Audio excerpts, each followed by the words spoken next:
Now let's talk about formation dominations. Which formation to most likely counter and dominate the overly used Santos and Fisher, or, Sari?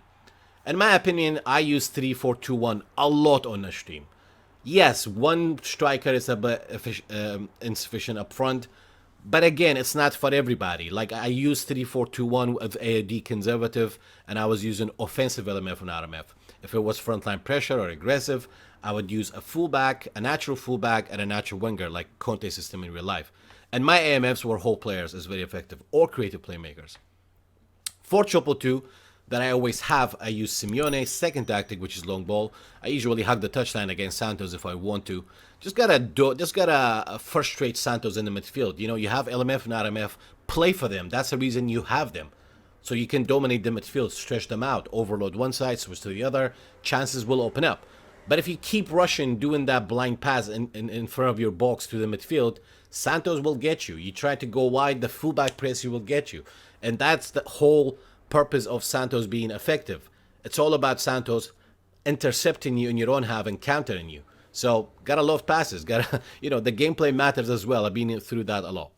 And the second one, which is against Club 3C, I've used being used a lot. In my opinion, I've tested a lot of managers.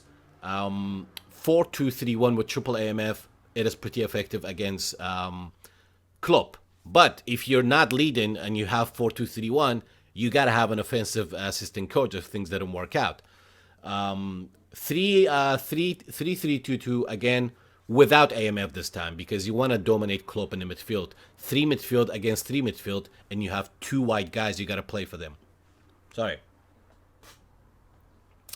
And the last one, which is 5-3-2 flat, no AMF. Again, you're gonna dominate the midfield 3 against 3. Up front, yeah, sure, you got 2 against fullbacks.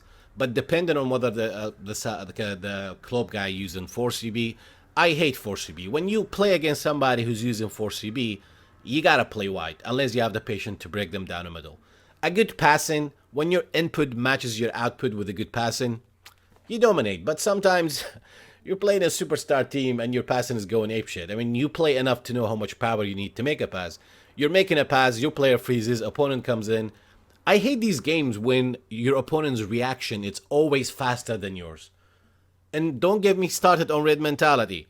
You start with red mentality, never mind the obvious fact that you're gonna have more players committing to the attack, but the CPU actually intercepts the ball for you.